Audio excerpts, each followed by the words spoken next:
So,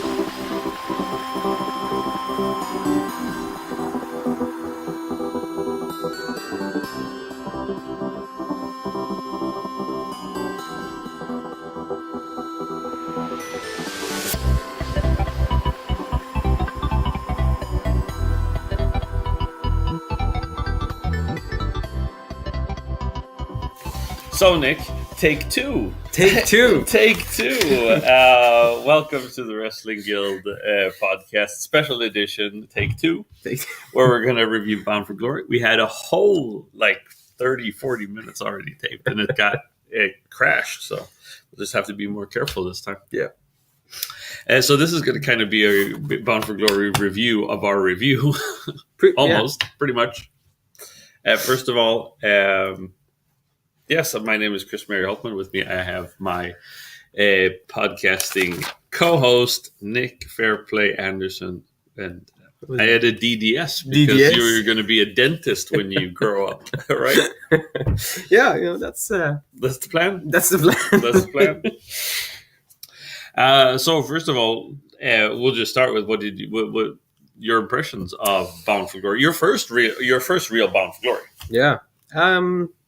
I think it was good overall. Yeah, I seriously think it was good. I mean, I saw some things on Facebook. They said it wasn't that good, sound, whatnot, matches. But I'm really happy though. From my opinion, I'm happy. And I was more or less that I thought that it was a little bit slow in the beginning, but after the 51 or after kind of the Monsters Ball, starting with the 51-50 street fight, I thought that it was quite good. It was quite good. But I also think that it had to do with, as you said, the sound. According to P.D. Williams on the Wrestling Perspective podcast, he said that the crowd was loud, especially during the X Division match, and especially when he came out and stuff like that. And I couldn't tell. I couldn't hear that. And there were a lot of things that when surprises came out, you could hear a couple of people, but I think it was just bad miking of the audience. I would say the same. Yeah. So, and that it does have some effect on how you. I think it has some effect on how you perceive it. Yeah. But let's go in. This is just a Bound for Glory review. We're not going to talk about Impact or Impact rumors or whatnot. Alberto El Patron arrives. We have an opening vignette. Alberto El Patron was on the conference call the night before, where he was talking about he was actually talking about good things. I was talking about that he was he was talking about that I think that was him for real, not Alberto El Patron, the wrestler, where he was talking about the whole thing with his suspension and stuff like that it was good, that it was okay, that it was his idea and stuff like that. Of course, another tune in the Impact Zone. Yeah, I mean, Alberto is back, so I'm happy. So, I can't really complain. Okay. Just yeah. We'll get into that more. We start out with the X Division title match. It's a 6-way match. Trevor Lee, the champion, versus Desmond Xavier, P.D. Williams, Garza Jr., Sanjay Dutt, and Matt Sydal. How did you like this match? I think it was good. I think it was quite quick. It was all right. There were a lot of stuff going on at once, and obviously when you have that many people, that many wrestlers at the same time, they'll go a bit crazy. And that quad kick for Trevor was really awesome. Just had to say that. The quadruple kick in his face. That was really beautiful, and it was well, in the end, you think it was basically. It was a 6-man tag. You had 5 baby faces versus 1 heel. Yeah. So it was... The one thing... I thought it was good. It was decent. I thought that the X Division title match that was on the Thursday show on Impact was better. More high octane. Okay. But I also saw... And I said this when we recorded before, that I was a little concerned because Garza Jr. seemed to have been injured before, and he couldn't go full speed. And that actually did have some effect on my perception of the match. I thought that it was a little slow at times, and he couldn't do all the things. Garza Jr., in the end, he's the tallest and heaviest guy in that ring, basically. But he just, I guess, couldn't do the things that he should have done. So it kind of, for me, it brought down the match a little bit. Trevor Lee steals the victory from Petey Williams after Petey Williams hit the Canadian Destroyer.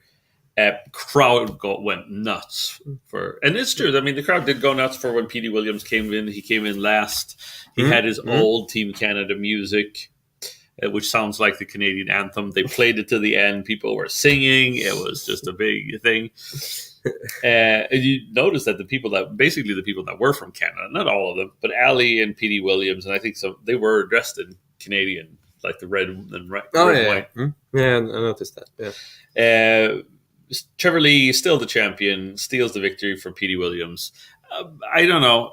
They were talking about, I guess, on the wrestling perspective, they were talking about Sanjay Dutt, who books who's a booker for Impact, was saying that they should have put the title on Impact on Petey Williams, that he should have won it. Yeah, because he was in the home crowd, he was the biggest babyface there, and then Trevor Lee could have won it back the next night. No. Okay. But depending on, whatever plans they have. Maybe they have the plans for Trevor Lee going forward versus Desmond Xavier, as we were saying. It wouldn't have hurt them to put it on Petey Williams. Definitely. Yeah. So, but anyway, it is what it is. I gave this 2 out of 5 stars. I'll give it 3 out of 5. I'm happy with the match overall. It was just some things here and there. Yeah. Then we have Drake and Adonis. They arrive at the arena. Yada, yada, yada. They show Hakeem Zayn sitting in the audience. We were talking about that. Is this what he won? He won tickets to Bound for First Glory. row. First row. I don't even know if it was first row tickets, actually. First row. Yeah. He wrestled so much, so we can now sit in the audience and watch Bound for Glory. Yes, that's what you do when you win Global Force. But we'll see. He's got the look, definitely. I thought he was... so we'll see what they do, where they bring him in, where they put him in. I'm guessing that he's going to be a heel. He's got more of a heel kind of look to it. And I think they do need more heels in the X division. You've got Trevor Lee, you've got Andrew Everett, and you've got Caleb Conley, but then you've got so many other baby faces. Mm-hmm. So we'll see what happens with him. And I'm guessing we'll see that in the coming days.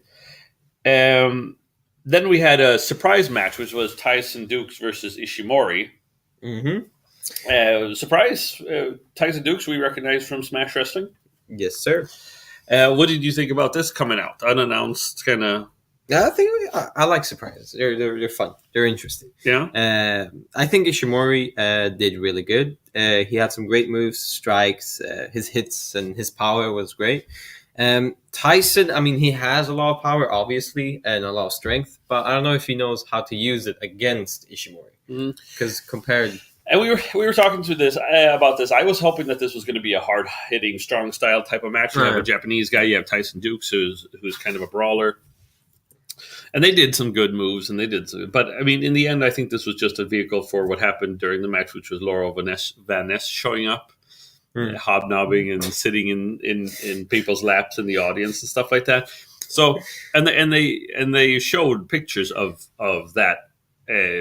So you missed a little bit of what was going on in the match. Oh, you mean when they were going back and forth to Royal? To Laurel, yeah. So I'm thinking that I don't know if this was in place of Taya versus Rosemary, or what this was supposed to replace, or if this was the plan all along that they were supposed to have a Noah presence or whatever. Anyway, Ishimori wins over Tyson Dukes with a 450 splash, which was great. Mm-hmm. But in the end, I thought that I gave this match a 2 as well, because I just didn't find that I could enjoy it as much, because I kept getting interrupted by Laurel Van Ness. Yeah. I'll give it 2 out of 5. It was okay.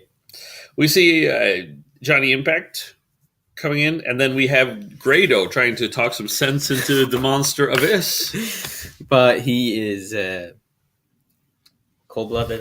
He's going to destroy Grado no matter what. Yeah, well, Grado was saying, and it goes Grado first pleads with him, saying, take it easy, we don't have to do this. I know Joseph is in there. And then the Abyss is like, no, you're going to bleed or whatever. And then Grado says, well, I'm going to bring the carnage. Stuff like that. So nothing really happens there. Would have been weird if Abyss was just like, no, okay, fine, we won't do anything. Let's And go they home. wouldn't have a Monsters Ball match. It would have been a twist. People have been disappointed, but Hype for it it's in just for like, 2 what? weeks What? and then Nah. Ah. Anyway, Alberto El Patron comes out to the ring, which I'm sure you peed your pants when that happened. I was peeing my pants, yes sir. Yes. Yeah, he comes to the ring talking about, like, obviously he's back. He said what Impact did to him. They have no balls. They didn't listen to the reports because he was in this altercation and this issue. Domestic thing. Yeah.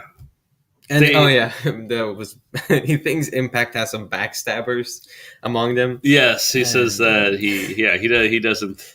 He says that Eli Drake is a paper champion because they just gave him the title, which is partially true. But I mean, he did win it. Yeah, I mean we did that long ass match. Yeah, they did. But he says he's a paper champion. He did because he didn't win it from Alberto Patron. Saying also that after his the domestic dispute, all the evidence and all the facts came out. Nobody called him. Nobody from Anthem, whatever. And especially not JB.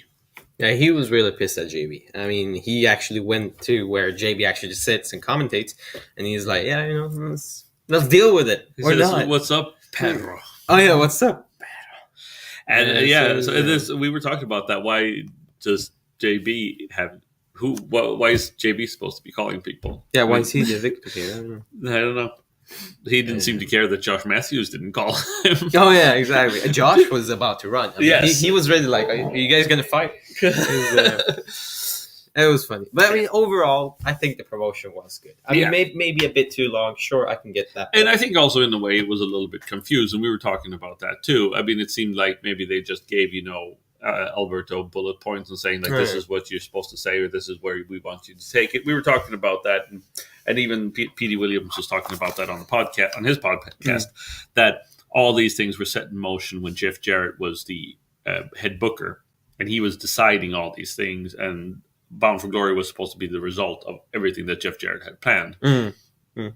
So you kind of don't with Jeff Jarrett gone, they might be in limbo, not knowing how to finish off or where to take it to the next step.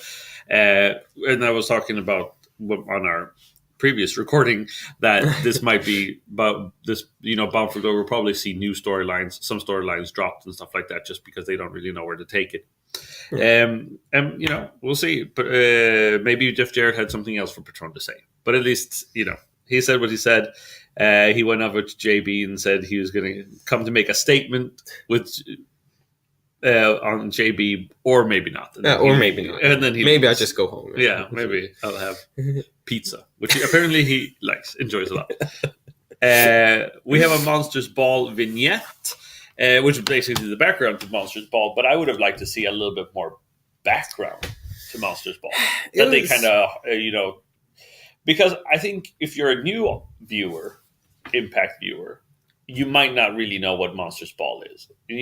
But on the other hand, the Monsters Balls that we watched, the ones that we watched on the Global Force Network or the Global Wrestling Network, had a whole nother level of carnage. I would say so, yeah. Yeah. This one was more like friendly, buddy. Oh, well, I mean, it was violent, and we'll talk about that. But the thing is that they could have done something like they did in the old days where they were locked up for 24 hours without sleep or water and food. But yeah, they could have done that because I think it would have given a great effect, and especially with Grado, who loves food. He loves food. He does. All his Instagram is all a bunch of food, and it says like cheat day, but it seems like every day is a cheat day for Grado. Oh, Grado. Anyway, so we have the Monsters Ball, Abyss versus Grado. How did you like this match? I mean, it was a good match. I mean, I think it was good. Sure, yeah. I mean, yeah, it was a good match. Both tried like everything against each other. Like they really tried to kill each other. I mean, but I mean, it's hard to take it. I mean, I think it's hard to take it seriously when you have Grado in the ring overall because he's a funny guy. So Well, the thing is that what I liked Mhm. and what I wrote in the article, the next article that's coming up on Saturday on single leg takedown wrestling, is that when they had to, I think they had to do this for a match between Grado and Abyss or Joseph Park because the seriousness of it would have disappeared. It would have been a gimmick entertainment match. But now you had to have turn it into a Monsters Ball match that became a little bit more violent. And I would say that I thought that the Bound for Glory became more exciting with a Monsters Ball match. But on the other hand, because we don't see that much blood and Impact anymore, all that stuff, I was kind of like, well, is it going to be like the Monsters Ball that they've had like the past couple of years where they like kind of hurt each other, but they don't bleed? I mean, the thing is, if we're going to believe that wrestling is real, Yeah. then when you have an extreme match like this, then there has to be blood. Because then you think that if that's real, if people are bleeding because they hit each other, then I can more easily believe the other stuff. Definitely. That's a great point. I mean, you got to have some realism. Yes. But that being said, Abyss was sandwiched between two barbed wire boards, and Grado splashed him. They hit each other with canes. Table. Grado went through a table. They did bleed because obviously, if you land on barbed wire, you're going to bleed. But in the end, Laurel Van Ness interrupts, and the lights go out, and Rosemary shows up. I mean, Laurel Van Ness. I guess nobody likes Grado then, because Laurel Van Ness came up and started hitting Grado. Yeah. The lights go out. Rosemary comes out, and you think that she's gonna. She missed Laurel Van Ness, and you think she's gonna help Grado, but she doesn't. She instead also helps Abyss. They've obviously got to pass the history, and she's gonna. So Abyss grabs Grado. She's gonna miss him. She missed Abyss. Abyss is blind. Choke slams Rosemary into the thumbtacks. She's taking it hard.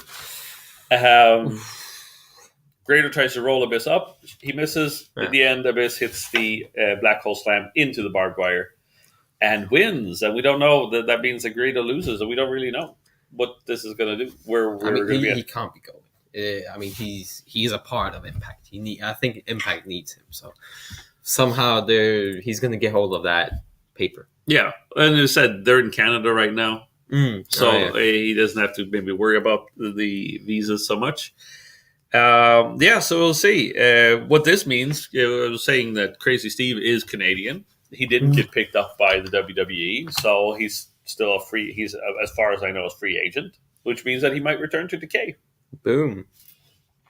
And that we really need that. I think we need another tag team. We need a scary, terrifying, a good tag team. Which would mean that Rosemary, if either Decay become faces, or Rosemary turns heel again. Mm-hmm. So we'll see. Oh yeah, okay. Well, a hard question. I mean, it's a difficult question. It's difficult. I rate this a 3.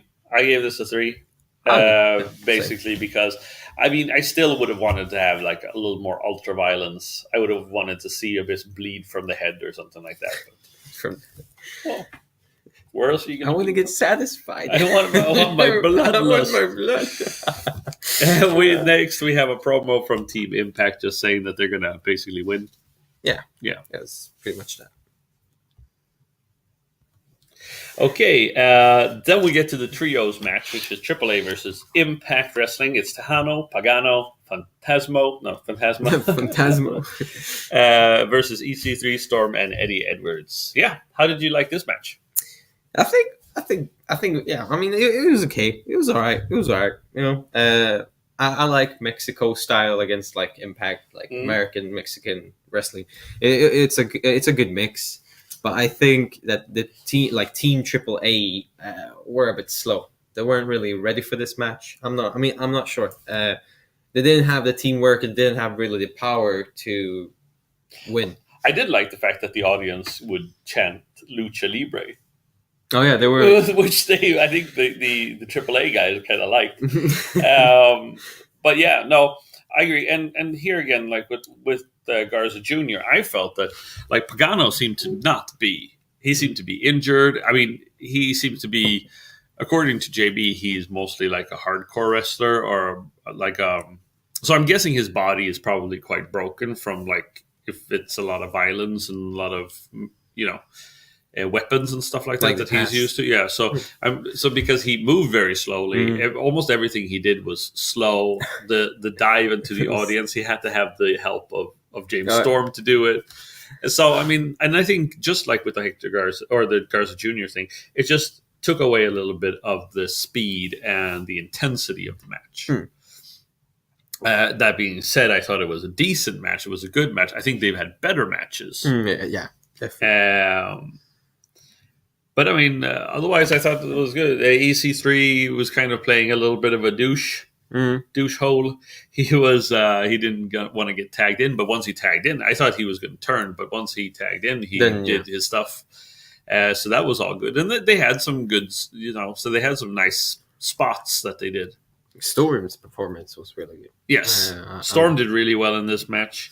I hope the rumors aren't true that he's leaving. That would suck. That would really suck. Yeah. But that also being said, if they're going to keep Storm, they need to put him in an interesting storyline because he's been in a lot of crap lately. I mean, he's really gotten. I mean, he was part of the AAA versus Impact thing, sure, but I mean, he was not a solo act in it. I mean, there were two other wrestlers in it. The DCC went nowhere, and even when he was in the Revolution, that really went nowhere. He had a really interesting character in that storyline. The thing is that it needs to amount to something like a tag team championship, a grand championship, a championship. He needs to go somewhere. Something interesting, at least. Something, a good.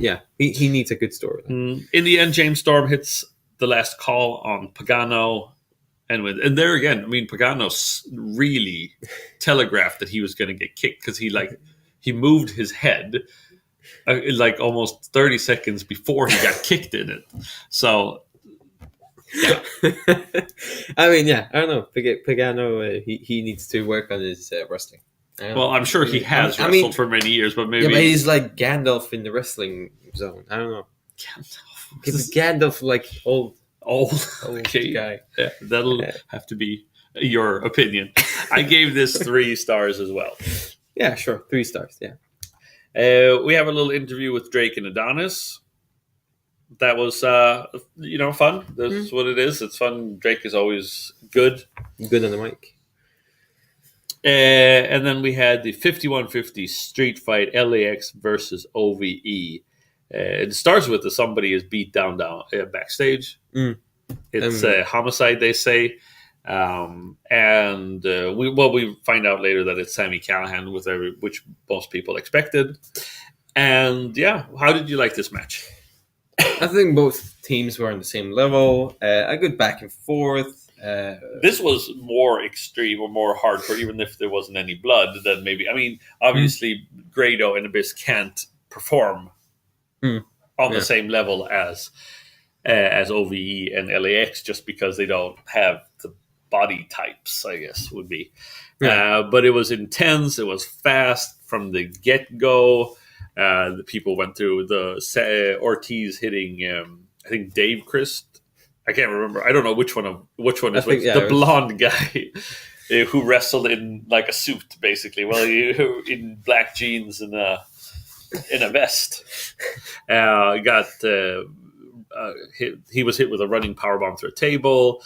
Santana dropped like 10 feet through a table on Jake Christ, the other guy. That was good. It was nice. And here was a problem because the audience, when we were talking about, the audience kept chanting, "We can't see." And I mean, there were a lot of obstacles on the. And when you're in the audience like that, because they were in the audience for a bit, that is a problem. Sure. And why the Impact crew wouldn't have had it up on the screen? Yeah, like a monitor. On a monitor. They were filming anyway, so why not? that have a live feed to that. That I don't understand. Some people on like Facebook like, oh, budget cuts and here and there. How I don't even understand how that is even a budget cut. I mean, why? I mean, you're already recording. Maybe you pull an extra cable, and I'm sure that cable didn't cost that much. $10 Canadian, maybe. Canadian dollars. So yeah, that was a shame. That was a shame. But they did good. There was a lot of chair shots. They did that street sweeper move on one of the Christs through a bunch of chairs. The blonde Christ tried to suplex Ortiz through chairs, but he got most of it himself. I think that must have hurt. It didn't go that well. Yeah. And in the end, as it looked like LAX was going to win, Conan gets salt thrown in his eyes by somebody, and it's Sami Callihan comes out, takes out LAX, pile drives Ortiz, I think it is, or Santana through a table, and OVE win. Yeah. And it looked like OVE might be turning heel. Yeah. Because they continue to beat LAX. Maybe they are not turning heel. But Sami Callihan goes on the mic and says that we are OVE, thumbs up, thumbs down, which is his thing. I thought that this was a great match. Yeah, the pay-per-view really turned here, which, I mean, it should. I mean, this is, it's supposed to get better and better. He cuts a promo just saying that, and people, I mean, I think here again, it's difficult to tell what kind of reaction the fans were giving him. It's kind of difficult to tell if they knew who he was, stuff like that. Who is this guy? Yeah. But I think, I mean, Sami Callihan is a known wrestler. He's been in the WWE. He's been around the world. He runs his own wrestling promotion. So we'll see. It was good. 4 out of 5 stars. 4 out of 5. Yeah, I'll say 4 out of 5. Then we had the 3-way knockouts championship match: Sienna versus Gail Kim versus Ali. They show Santino Marella, an old WWE wrestler, in the crowd. He has been on Impact before because he was as a trainer, I think, for one of the guys from Global Forged. How did you like this match? Well, first of all, I think Ali had lots of power for some reason. Never seen that before. I mean, she's always this she's called, like, she's known for being called Cherry Bomb, right? Yeah, that's her original indie name. Yes. So I mean, so she's always this little girl that just jumps around and is always happy. So it was cool to see that she actually can wrestle. Yeah. Well, I think we should in a coming week or something like that. We should definitely look at, because I guess on GWN they had put up a Smash wrestling match with Ali versus Rosemary. Ooh. So that might be something for us to talk about. But yeah, it was really good. It was a lot of back and forth. Sienna got the crap kicked out of her. And in the end, Gail Kim wins with a Super Eat defeat, and she's the new champion. Happy days. Happy days for her. And as we said before, there was some criticism from a wrestler named Ricochet saying that why not hand it over to somebody else or make somebody else? But it's like Sienna and Ali, they don't need to be made. Yeah. And it's too formulaic to that people always lose in their retirement matches. That's usually how it goes. So this was a different way of doing it, a different wrinkle, and I think she deserves it. Yeah, I would say the same. Now we'll just have to see where we were talking about this when we were podcasting last week. What's going to happen now? I mean, is she going to vacate the title and somebody else, and they have a tournament or something for it? We'll see. Or you just have a match with her and she gets pitted. Yeah, just to get it over with. Yeah. Then Jimmy Jacobs shows up, who was just released from the WWE for taking a selfie with the Bullet Club. He was a writer, a very good writer, and as I was saying last time, though, I hope that if that he's there not only to wrestle, but that he's there to actually to write and for the storylines, because he's good. He's a good storyline creator. Mm-hmm. He just comes in. He just walks up, and some people recognize him. They call him the Jimmy Jacobs. He calls himself the zombie. He's known as the Zombie Princess. He says the princess is here, He JB and Josh Masters say that he doesn't work there, and then he says, "Don't I, JB? Don't I?" Well, what are you doing here? It's like, there he is. There he is. It was interesting to see. Maybe he'll be a commentator. I don't know. That could work. I mean, he's funny. Yeah. And your homework for next week, since you were supposed to do homework for today, just because is to look up Sami Callihan and Jimmy Jacob matches. Yeah. Yes, but interesting times anyway. Interesting times. We get to the 6 Sides of Steel: Moose and Stephan Bonner versus Lashley and King Mo. Moose's brother comes out and raps, I guess you'd call it. It wasn't that good, and it was funny because it wasn't really going that good with the music, so it was just sounding a bit weird and awkward. But that could be the sound too, I guess. We have to be anyway.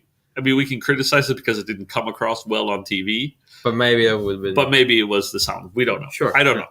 But it is like, was his name? Was his name? I'm not going to buy that remix. Not going to buy that remix. Yeah. It was. Yeah. Anyway, it was what it was. This was a really good match. I really liked this match. 6 Sides of Steel is always interesting. King Mo gets busted open, and this is where I get my bloodlust satisfied, I guess. But I mean, because it was cool, don't you? I mean, it was cool. I mean, I'm not gonna lie. Yeah, it was a good match. It was a good match. A lot of action, a lot of things going on at once, and as I was saying earlier, I was a little bit because I was thinking that that Moose and Lashley were going to turn on the MMA guys, because in the beginning it was only Moose and Lashley beating Bonner and Mo. They didn't touch each other, and every time Bonner and Mo were going to fight, they never did. They just stood there. So I was thinking, And usually wrestlers in these type of matches, usually carry the match. But they did fight, and I mean, they did some real MMA stuff. Yeah, that wasn't even wrestling. MMA. Well, it was kind of wrestling, I guess. What happens is that AT&T get in the ring. They throw Moose out. They fight everywhere. They lock Moose out, but Moose climbs the cage and dives off the cage and that was beats up some little punk. Some little punk. It was funny because he hit. I don't know. He was from the top team. He just hit Moose in the back, and Moose just turned around. And he was like, "Oh shit!" And then he was trying to climb up, but he took him out. Knocked out. Yes, but in the end, as Moose is about to kind of defeat Lashley, Colby Covington gets him from behind. Lashley ends up spearing Moose and wins. So the American top team wins. We don't know what this means for the coming. What happens next? If ATT if they're going to be around still, if they're going to continue. I think the fans were into this, which I liked. The fans were really into this. They also chanted GSP, which is a MMA fighter. I don't know if he beat one of the guys in American Top Team, but apparently the American Top Team had not had such a good night the night before. But is this storyline finished? I don't know. We'll see. I mean, because they've done their shit. Bobby just won here. Yeah, because that's kind of interesting, because he was saying that he was going to destroy wrestling, Lambert, by beating. But what happened? So now he won. What happens now? We'll see. It'll be interesting. It'll be interesting to see. Mm-hmm. I rated this 4 out of 5 stars as well. Actually, 4.5, just because there was blood. Half point for blood. Satisfaction points. The satisfaction guaranteed. I'll give it 4 out of 5. It was good. It was good. We have a promo from John Morrison with he's choked up because he's talking about his papa. Yeah, it was quite sad, actually. Did it tug on your heartstrings? Yeah, it was hard to watch. So we get to the main event, the Global Championship, Johnny Impact versus the champion Eli Drake. How did you like this match? Yeah, it was a good back and forth. Both were definitely on the same level. I think these two guys can wrestle, and they do it really good together. Lots of strength. Lots of power, good jumps, good moves. From I think both. It was interesting it was good that Impact got a lot of moves in early, because he did a lot of the flashy stuff, and that where he slid under the guardrail, which is interesting because Josh Matthews said he had never seen that before. But before AJ Styles left Impact, he did that. He did that. He did that. So You're like, I remember that. And he started doing that. I think I remember that. I think I know him. I think I know. Yeah.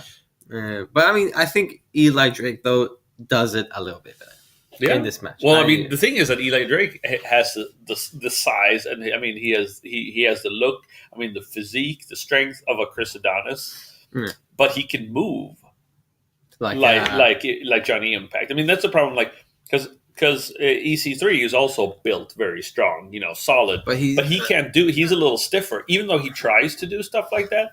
I mean, you can tell that doesn't come as easy for him. He's not as smooth at it. Impact is, or Drake is, especially like where he did that kind of more. Impact came at him in the corner. He jumped over him and then jumped on top of the turnbuckle and did a moonsault, stuff like that. With all those muscles, with that big body. I mean, yeah. That's something to aspire to. Yeah. Anyways, good. What people kind of didn't like, and I don't understand because this happens in any wrestling company in the main event, and a heel never really wins clean. No, is that El Patron, he does decide to make a statement. He pulls out the ref as Johnny Impact is pinning Eli Drake. And then Impact leaps out and takes out the ref by mistake. And then Patron takes a chair to Impact's head. And then he hits Drake with the belt. Or he also takes out Adonis. Rolls Impact into the ring, hits him again with the chair so it breaks. That shit just has gotta hurt. It's just the measures. Just to make sure. And then he puts Drake on Impact, and Drake wins. He wakes up the ref, and Drake wins. The ref is like knocked out. He's like, yeah, yo, ref, can you just come here? Yeah, just drag you up here. Oh, you're awake now? Yeah, just. He's just like, okay. Yeah, okay. Whatever. Yeah. But yeah, no, it was, I give it a 4 out of 5 stars. I mean, because of the ending, I guess. I mean, it wasn't a 5-star match, but it was good. It was a good quality match. And I think it does, and it was kind of like I said, it furthered the storyline there. I said it now, probably Patron and Impact. Actually, it's been announced that Patron and Impact are going to have like a kind of face-off. Not that they're going to fight, maybe, but they're going to have a face-off tonight. Because it's Thursday. We also get Edwards versus Hijo del Fantasma for the GHC Championship. It ends on that note. How did you like it? I mean, the match or overall? Well, the match we talked about. Well, how many stars would you give it out of 5? I would say 4 out of 5. Yeah? I'm happy with the match. So, and how about Bound for Glory? Bound for Glory overall, I'll give it an A-. I mean, I haven't seen that much, so I can't really compare Bound for Glory to any better. But, I mean, I can't really complain on it either. I mean, I'm happy. I was satisfied. I gave it a B- yesterday, and I give it a B- today as well. Just because I felt that it was a little slow in the start. I didn't kind of like it. Yeah, there were some things that could have been tweaked. The audience noise, all that kind of stuff, the technical parts, but it's still, I mean, it was still good. It was still good, a good show. It was a good product and everything like that. So I'm satisfied with that. Yeah. That was it for our recap of our our review. You can find us on all social medias. You can look at it in the show notes. And then next week we're going to talk about Impact. That's tonight. I'm excited about that, seeing what direction they're going in. And who's going to be in charge? We don't know. Your mama. Maybe. I don't know. Yeah. Just so you guys know, next week, we know who's in charge. Yeah. So, for Nick, a Fairplay Anderson, licensed dentist, junior. My name is Chris Barry Holtman, and we will see you next week. Boom.